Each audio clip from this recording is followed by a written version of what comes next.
Si Manami ang inutusan ni Fukutami na umarangkada, at laking gulat ni Imaizumi nang wala pang ilang segundo ay nakaungos na iyon sa kanya. Pansin naman ni Fukutami na hindi makaganti si Imaizumi kaya inisip niya kung may problema ba ang bisikleta nito. Dahil doon ay ipinagpalumagay ni Fukutami na sila na ang mananalo, nang bigla niyang maramdaman ang pagtaas ng presyon pasulong at napansin niyang napangiti si Imaizumi sabay sabing alam nito na makakahabol iyon. Napatingin si Fukutami sa likod at doon niya nakita ang pagdating ni Onoda na siyang tinutukoy ni Imaizumi, at naalala niya ang sinabi ni Manami na isa umano itong banta. Nang mga oras na iyon ay narinig ni Kinjo mula sa isang lalaki na ang nauunang siklista ay meron na lang 2.5 na kilometro at umaasa ito na team ng Sohoko iyon. Samantala, pinaarangkada na ni Imaizumi si Onoda at sinabing habulin nito si Manami sa ngalan ng kanilang buong team, at hindi nagtagal ay agad naman nga itong nakahabol. Naiwang nakangiti si Imaizumi habang naaalala niya ang sinabi sa kanya ni Onoda na alam na umano yun ang gagawin, nang bigla siyang kausapin ni Fukutami. Sinabi nito na sinubaybayan nila ang pag-unlad ng karera at tinaasa ang galaw ni Imaizumi at Midasuji, at ipinadala umano nito ang pinakamalakas nilang climber sa tamang pagkakataon, kaya tinanong nito kung inaasahan ba ni Imaizumi na gagawin nila iyon. Diretsong sumagot si Imaizumi ng hindi at sinabing nagulat nga siya at hindi niya iyon inaasahan, pero mahirap man umanong paniwalaan, ngunit ng mga oras na iyon ay naniniwala umano si Imaizumi na makakahabol si Onoda sa kanila. Ayon pa dito, sinabihan niya si Onoda na sumabay sa kanya, at sumunod naman nga umano iyon. Dagdag pa nito na ang paniniwala, pagtitiwala, at ang pagpadyak ng todo-todo ang naging stratehiya ng Sohoko, bagay na hindi mapaniwalaan ni Fukutami. Habang ibinababa ang zipper ng kanyang jersey ay sinabi ni Imaizumi na iyon siguro ang kasiyahan ng road racing kaya siya napangiti kanina. Nang makahabol naman si Onoda sa likod ni Manami ay bigla naman siyang nakaramdam ng panginginig sa mga binti at mga kamay, sabay napahawak sa kanyang dibdib, at kahit ganoon ay sinabi niya kay Manami na lalampasan niya ito at siya ang manggenguna sa finish line.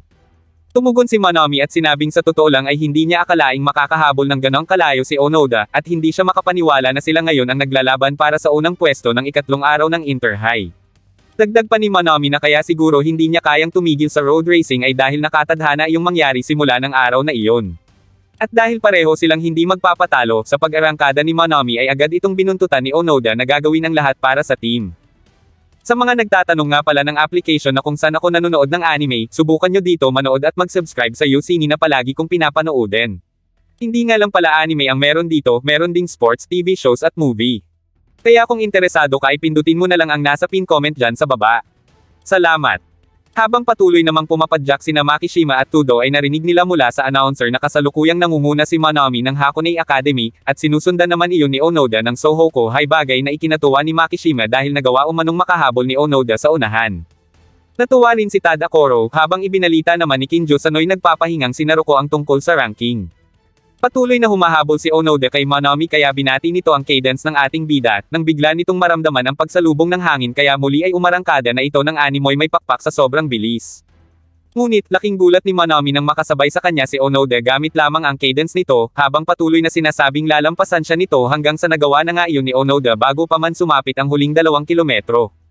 Dahil doon ay agad na inianunsyo sa publiko na nalalapit na ang pagdating ng mga siklista sa finish line, at sinabing kasalukuyan ng nangunguna ngayon si Onoda sa Sakamichi, bagay na labis na hinangaan at ikinatuwa ni Namiki, dahil sa wakas umano ay nagbunga na ang lahat ng paghihirap ng ating bida. Nagulat naman si Mihara dahil biglang pumangalawa na lang si Manami, pero kahit ganun ay hindi ito pinanghinaan ng loob at sinabing magagawa ulit nitong mauna. Ngunit wala nang mas magugulat pa sa ina ni Onoda na walang kaalam-alam na kasali ang kanyang anak, at napahanga na lang ito na kapangalang umano yun ni Onoda.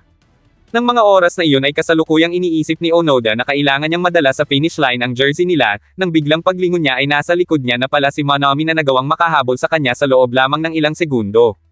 Habang bakas pa kay Onoda ang pagkagulat ay sinabi ni Manami na pumadyak sila hanggang sa maibigay nila ang lahat ng mayroon sila, dahil kung hindi ay sayang lang sapagkat wala na silang pangalawang pagkakataon at iyon na umano ang huli nilang laban. Samantala, napatanong naman si Imaizumi kay Fukutami kung bakit si Manami ang ipinadala nito gayong ito naman ang ace ng team. Tumugon si Fukutami at sinabing kailanman ay hindi nagtiwala ang Hakone Academy na magpadala ng first year patungo sa finish line, pero kaya umano si Manami ang ipinadala niya ay dahil iyon ang nanalo noon sa naganap na karera laban kay Kuroda. Napatunayan din naman ni Fukutami ang pambihirang bilis ni Manami nang minsan silang magkarera patungo sa tuktok ng bundok. Pagkatapos ay nakausap niya iyon at nalaman na kaya nito gustong sumali sa Inter-High ay hindi para magpasikat, kundi dahil likas na hilig umano ni Manami ang mga dahilig na daan at nais na mauna palagi para siya ang unang makakita ng tuktok. Para kay Fukutami, ang pagnanasa umano ang nagpapakilos sa tao, at walang duda na nakita niya iyon sa mga mata ni Manami. Maya-maya pa ay muling nakaungos si Manami kay Onoda sa paakyat na daan, at pagkatapos ay nagpalit ito ng gear kaya biglang naalala ni Onoda ang itinuro sa kanya noon ni Naruko tungkol sa pagpapababa ng mga gear na isang pangunahing bahagi ng pag-akyat.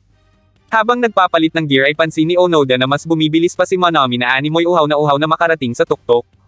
Muling ini-anunsyo na si Manami na ulit ang nangunguna sa huling 1.5 na kilometro, pero hindi naman masyadong nag-alala sina Teshima dahil para sa mga ito ay nagiging mas malakas at mabilis si Onoda kapag may hinahabol ito. Pero ng mga oras na iyon ay nararamdaman na ni Manami na hindi na makakahabol sa kanya si Onoda habang patuloy nitong ginagamit ang natitira pa nitong pamalit na gear. Ng mga oras na iyon ay naalala niya na itinuro noon sa kanya ni Fukutami na huwag mag-shift up dahil mapapagod ng husto ang mga binti niya, pero dahil nasa inter-high umano siya at iyon na ang huling yugto ay sinabi niya sa kanyang sarili na sayang naman kung hindi siya mag-shift up at ngayon ay nasa pang-8 gear na siya.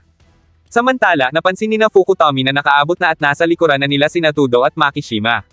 Nabanggit ni Fukutami kay Tudo na si Manami ang ipinadala niya dahil wala naman umano iyong magiging problema sa pag-abot sa tuktok, lalo na at pinaalalahanan niya iyon na huwag lalampas o tataas pa sa pang-8 gear. Bagamat mabilis nga kapag lumampas pa pero ang mga binti naman umano yun ang masasakripisyo, ngunit napangisi na lang si Tudo at sinabing hindi naiintindihan ni Fukutami ang gaya nilang mga climber. Ang mga utak umano nila ay magaling lang sa pag-akyat at iyon lang ang kanilang tanging pinagmumula ng ipagmamalaki. Umaakyat sila upang patunayan ang kanilang halaga at ang kanilang uhaw na marating ang tuktok ay hindi maikukumpara sa iba. Para kay Tudo ay talagang malakas si Manami kaya pinayuhan niya iyon noon na ibuhos ang lahat ng lakas sa isang yugto kung saan iyon maaaring magningning. Kaya naman sigurado si Tudo na mas itataas pa ni Manami sa 8 ang gear pero wala umanong dapat ipag-alala si Fukutami dahil hindi iyon matatalo sapagkat uhaw iyon na marating ang tuktok. Hindi nga nagkamali si Tudo dahil sa ngayon ay nasa pang-9 na gear na si Manami, at sa kabila ng nararamdamang paninigas ng mga binti at bigat ng kanyang gear ay nagpalit na rin agad ito sa pang-10 dahil na rin sa kagustuhang mauna sa tuktok. Pinaliwala niya ang sinabi noon ni Fukutami na huminto siya sa pang-8 gear dahil kailangan niyang maging makatwiran para manalo, at sa halip ay ang sinabi ni Tudo ang pinakinggan niya. Ngunit nang makapagpalit siya ng pang-10 gear at nakahanda na sana siyang umarangkada ay bigla niyang naramdaman na nabasag ang mga pakpak niya. Hindi siya makagalaw o makapedal man lang at naging madilim ang paligid para sa kanya. Pilit niya yung nilabanan at sinabing ilusyon lang ang madilim na mundong iyon habang patuloy na pumipidal para umabante. Hindi nagtagal ay bumalik ang liwanag sa paligid ni Manami kaya nakapedal na ulit siya ng mabilis at naramdaman niya ang pagtubo ng bagong pakpak sa likod niya. Mabilis niyang narating ang huling 1 kilometro at siya pa rin ang kasalukuyang nangunguna, bagay na hinangaan ng isang lalaki na sakay sa dilaw na kotseng nasa unahan niya. Sa kabila ng pananakit ng mga kalamnan niya ay masaya pa rin siyang nagpapatuloy. Samantala, narinig naman ni Midosuji mula sa radyo ng sasakyan na ang number 6 ng Hakone Academy na muli ang nangunguna, at inisip na marahil ay si Onoda ang pumapangalawa ngayon dahil basag na umano ang batalya ng bike ni Ima Izumi. Pero narinig niya muli ang balita na napag-iiwanan na ni Manami si Onoda kaya sinabi ni Midosuji na nakakadiri talaga umano si Onoda. Nang mga oras na iyon ay ginagawa ni Onoda ang lahat para makahabol pero hindi pa rin iyon sapat. Ngunit nang maalala muli nito na siya na lang ang inaasahan ng kanilang buong team ay pinilit niyang pumedal pa ng mas mabilis hanggang sa matano niya na si Manami sa unahan niya. Halata ng mga manunood na nahihirapan na si Onoda pero nagawa pa rin itong ngumiti, at kasabay niyon ay iniisip ni Midosuji na kailangan umanong mag-ingat ni Manami oras na ngumiti na si Onoda. Walang ano-ano ay nakaramdam si Onoda ng gaan sa kanyang mga binti kaya nakapedal na siya ng mas mabilis, bagay na hindi mapaniwalaan ni Manami. Nakakaramdam na siya ng pamamanhid ng kanyang mga kamay pero hindi niya yun ininda bagkus nagpatuloy habang sinasabi sa sarili na makakahabol siya kay Manami. Hindi nagtagal ay nagulat ang mga manunood dahil nasa likod na mismo ni Manami si Onoda, at sa huling 500 metro ay mas tumiindi pa ang laban dahil magkapantay na ang dalawa. Samantala, habang nasa may finish line ay hindi na makapaghintay si Teshima na sabihin ng announcer kung ano na ang lagay ng nagaganap na karera, kaya nang sabihin ni Aoyagi na tanaw niya mula sa kabilang daan ang kinaroroonan ni Onoda ay agad itong tumawid habang sinasabi sa sarili na huwag susuko si Onoda. Sumunod na rin doon ang iba pang taga-team Sohoko at doon nila nakita na nakahabol si Onoda kay Manami. Nang mga oras na iyon ay sinabi ni Manami kay Onoda na pagod na siya pero magkarera pa rin umano sila hanggang sa finish line. Masayang tinanggap ni Onoda ang hamon kaya nagsimula na muling umarangkada si Manami hanggang sa makarating sila sa tapat ng kinatatayuan ni Mihara. Habang nakatingin sa kaibigan ay naalala ni Mihara ang kabataan nila, at bilang pagsuporta ay isinigaw niya kay Manami na ipanalo nito ang laban. Narinig naman siya ni Manami sa kabila ng mabilis na paglampas nito. Samantala, nagulat at nagtaka naman ang ina ni Onoda nang makita ang kanyang anak, pero nang mapagtanto niya na ginagawa nito ang lahat ng makakaya ay ipinag-cheer niya na rin ito at sinabing gawin nito ang lahat ng kanyang makakaya. Hindi makapaniwala si Mihara na iyon pala ang anak na tinutukoy ng Ale, at habang nakatingin ito sa anak ay umaasa ito na hindi nito bibiguin ang mga katim na nagtitiwala dito. Hindi naman makumpirme ni Onoda kung ang boses na narinig niya ay sa kanyang ina dahil hindi naman niya iyon nakita pero isa lang ang nasa isip niya. Kung nanonood umano ang kanyang ina ay isa lang ang sasabihin yon na bumaba na siya sa kanyang bisikleta dahil masyado iyong delikado. Pero ganun pa man ay sinabi ni Onoda na hindi siya bababa at hindi siya bibitaw sa kanyang handlebars dahil naroon siya para dalhin ang jersey nila patawid sa finish line. Kaya kahit halos manigas na ang mga binti ni Onoda sa kapapadyak ay nagpapatuloy pa rin siya alang-alang sa limang umaasa sa kanya. Pareho sila ni Manami na pagod na pero mas pinatitindi pa rin nila ang laban sa pamamagitan ng lakas ng kanilang determinasyon. Nabalitaan naman ni Arakita mula kay Izumaida ang tungkol sa nagaganap na matinding tagisan ni Manami at Onoda, at napangiti na lang ito dahil naalala niya na pareho niyang inalalayan ang dalawa mula sa pangkat na lumamon sa kanila kanina. Nakangiti ring sinabi ni Arakita kay Izumaida na siguro dapat ay iniwan na lang niya si Onoda, nang biglang magsisigaw si Naruko na bilasan pa umano ni Onoda. Samantala, dahil sira na ang batalya ni Imaizumi ay si Makishima na ang pinaarangkada nito para kuhanin ang ikatlong pwesto, habang si Tudo naman ang inutusan ni Fukutami. Ang bawat isa sa kani-kanilang mga team ay umaasang ang mga pambato nila ang mauna at manalo sa karerang ito. Sa huling ilang metro ay nanatiling halos pantay sina Manami at Onoda kaya inabangan talaga ng mga tao kung sino sa mga ito ang mananalo. Hindi nagtagal ay lumabas na ang resulta at si Onoda ang unang nakatawid sa finish line, bagay na ikinatuwa ng buong team. Dahil naman sa sobrang pagod ay hindi na nagawang makipagkamay ni Manami para sa pagkapanalo ni Onoda kaya binati niya na lang ito. Agad silang sinalubong ng kani-kanilang mga katim para alalayan, at doon ay niyakap agad ni Teshima si Onoda dahil sa sobrang tuwa, at pagkatapos ay inalis na nila ang mga sapatos at gloves na suot nito. Hinawakan ni Miki ang kamay ni Onoda habang sinasambit nito sa kanyang sarili na kahanga-hanga talaga si Onoda. Samantala, sa tagisan naman ni Tudo at Makishima ay si Tudo ang mas naunang nakarating sa finish line kaya naman ang Hakone Academy ang nakakuha ng second at third place. Gayunpaman tuwang-tuwa pa rin naman si Makishima dahil si Onoda ang nagwagi, kaya agad niya iyong niyakap. Binuhat naman ni Imaizumi si Onoda na animoy bata habang sinasabing alam niya na mananalo talaga si Onoda. Sina Naruko at Kinjo naman ay mangiyak-ngiyak sa tuwa sa loob ng tent na pinagpapahingahan nila, hanggang sa mapasigaw pa nga si Naruko sa tuwa. Maya-maya pa ay iniakyat na sa stage ang podium upang bigyang parangal ang nanalong team. Habang nakatingin doon si Tadakoro ay bigla nitong tinawag sina Teshima, Aoyagi, at ang manager na si Miki para pasalamatan ang mga ito sa ibinigay na suporta sa kanilang anim, at pati na rin kay Sugimoto na sumuporta sa kapwa nito first year. Nang mga oras na iyon ay kasalukuyan namang ini-interview si Onoda pero mapapansin na hindi pa iyon makasagot ng maayos sa media. Sinubukang kontakin ni Tadakoro si Kinjo para kahit marinig man lang umano niyon ang award ceremony pero hindi naman iyon sumasagot. Samantala, nagpapauyuhan naman ang dalawang lalaki na tawagin sina Fukutami na nasa loob ng tent dahil batid nila na hindi ng mga iyon nagustuhan ang resulta ng laban. Dahil doon ay si Manami na lang ang nagsabi sa team ng tungkol doon. Nakangiti pa ito sa harap ng tatlo pero bigla itong tinanong ni Fukutami kung saan ba ito nanggaling. Biglang nagbago ang itsura ni Manami na animoy naluluha at sinabing hindi niya napigilan na mapaiyak kaya pumunta muna siya sa isang lugar hanggang sa tumigil ang pagbuhos ng luha niya. Malungkot ito sa kanilang pagkatalo at sinisi pa ang sarili pero tumayo si Fukutami at sinabi kay Manami na sa susunod na Inter-High ay dapat nang manalo na ang Hakone Academy. At dahil wala na sila sa paaralan sa susunod na taon ay tinanong ni Fukutami kung may lakas ba si Manami na ibalik sa kanila ang korona sa susunod na taon. Tumunghay si Manami at lakas loob na sinagot ng oo ang tanong na iyon ni Fukutami. Pagkatapos ay pinagpalit na ito ni Fukutami para maka-attend na sila sa huling award ceremony nila.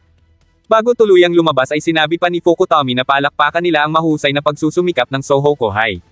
Tinawag na ang nanalong team para umakyat sa entablado, at laking tuwa ng apat nang makarating doon sina Kinjo at Naruko. Sama-sama silang umakyat sa stage at doon ay pinalakpakan sila ng maraming tao habang hawak ang Winner's Cup. Hindi na napigilang maiyak ni Makishima, bagay na labis na ikinagulat ni Tadakoro. Si Izumaida naman na kasalukuyang kasama ni Arakita sa tent ay hindi rin napigilang maiyak sa kanilang pagkatalo pero sinabi ni Arakita na aasahan nilang mga third year na sa susunod na taon ay maipapanalo na ng mga ito ang karera. Pagkatapos ng araw na iyon ay nagkita-kita muli ang anim at sama-sama silang pumadyak sa pangunguna ni Onoda, at sinabi ni Kinjo na si Onoda ang masusunod kung saan ito gustong pumunta. Napagdesisyonan ni Onoda na isama ang mga ito sa Akiba dahil pangarap umano nito na pumunta doon ng may kasama. Pagkarating doon ay nagulat ang tatlong senior dahil sa dami ng mga otakong naroon, habang tuwang-tuwa naman si Onoda. Naglakad-lakad sila at pumunta sa isang shop kung saan naghanap si Onoda ng mga bagay na ipapakita niya sa mga ito. Inalok ni Onoda si Kinjo ng figure ng sikat na Amida na kawangis umano ng buhok nito. Pagkatapos ay ipinakita naman ni Onoda kay Tadakoro ang CD na naglalaman ng kantang inawit nila noon sa karera.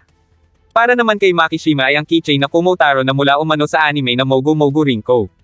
Pagkatapos ay lumabas na sila at doon sinabi ni Onoda na ang mga bagay na iyon ay regalo niya sa tatlo dahil sa pagdadala ng mga ito sa kanya sa Inter-High. Nagpasalamat siya sa mga ito at hindi niya napigilang maluha. Natuwa naman ang tatlo pero nagtataka si Makishima kung bakit 10 keychain ang ibinigay ni Onoda sa kanya. Sinabi ni Onoda na iyon ay dahil marami ang naitulong ni Makishima sa kanya, bukod pa ang pagpapalakas ng kanyang loob at pagbibigay ng payo sa pag-akyat. Maya-maya pa ay nagbisikleta na ulit sila pauwi at habang nasa daan ay sinabi ni Onoda sa kanyang sarili na kung meron siyang potential at papel sa karera ay magpapatuloy siya sa pagpadyak.